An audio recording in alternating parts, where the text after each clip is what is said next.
I'm chatting with Fred Razak. He's Chief Trading Strategist for CMTrading. Fred, appreciate the time today. Tesla share price been under, I suppose we could say, severe pressure. Many are blaming Elon Musk, but you're not quite so convinced by that story. You're saying we've seen a bit of sort of stagnation in the advancements that initially really did define that brand as the first sort of really viable electric vehicle available to the general populace.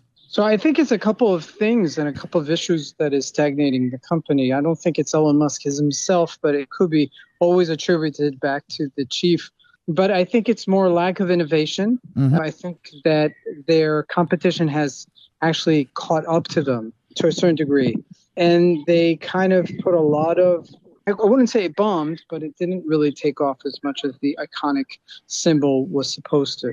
So it's a combination of a few factors, I think, that have resulted in their situation right now. You mentioned Cybertruck there. I mean, it also started life as what, I think a $35,000 truck, ended life as $100,000, and does perhaps show some broader issues within the company and ability to not so much innovate, that was innovative, but to deliver on the promises.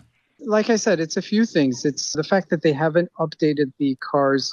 The style of the cars haven't been updated at all. So it's a combination of things that have really contributed to the stagnation of the company. Now, I would add also that Elon Musk has been actually less focused on the business as he's trying to, scale into other businesses. And, that is always a very tricky and very unique kind of strategy because there's a Jack Welch who did completely irrelevant businesses, but every time he went into it, he did really well and he succeeded in anything he touched.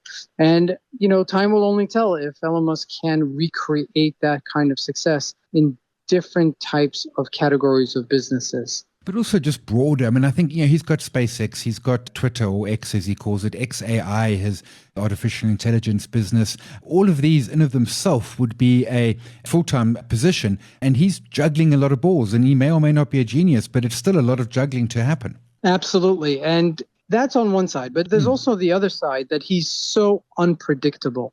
And I think that what makes him so fearful for his competition, because he's able to, just re-innovate. And, I've said this before, but I think that, Tesla, if I was to compare it to another company, I would compare it to Apple. When Apple came out, they were innovative, they were ahead of the curve, and then they kind of lost their way and they had to recreate that. And I think that will, for Tesla to be relevant in the next 5 to 10 years, I think Tesla's going to have to do that. If you look at the design of their cars, it hasn't changed much. There's small variations to it, but they have to do something iconic.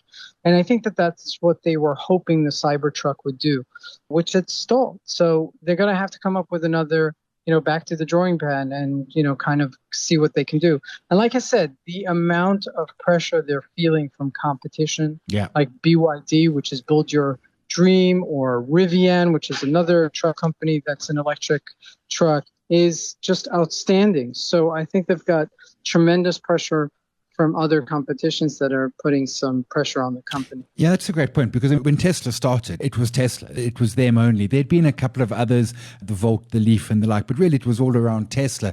Now they've got that competition. And we're even seeing sort of the traditional US ICE vehicle manufacturers getting in, aside from the BYDs and the Rivians and the like. It suddenly is, when you build the future, everyone else kind of joins you on that place. Yeah, and beyond that, I would say that also to their credit, they do have brand loyalty to a certain degree. Yeah. Like if you see some of the users that have bought Teslas before, that upgraded to new Teslas. And that is still a market that has yet to be seen to show us whether or not they could, sustain those type of repeat customers moving forward. And I liked your point around Apple, because Apple was completely lost in its way. They brought back Steve Jobs, who really was a visionary, and he kind of proved the point that companies can get a second chance. That they need to innovate, they need to do a lot, but it's not lost. It's not a case of it is over. No, I think the basic elements are there. I mean, he's an innovative person and he's always forward thinking, and, he surrounds himself with those type of people. So I really believe to the core, the company can reinvigorate themselves and re-innovate themselves. The question is will they have enough time to do that, in the situation that they are up against the ropes? That's the question that needs to be really answered. And I think time will only tell. Yeah, I take your point. I suppose there are risks, but I suppose there's also equally opportunity, and certainly it's not over for Tesla. They need to grab those opportunities. Fred Razak, Chief Trading Strategist, CM Trading, appreciate the time today.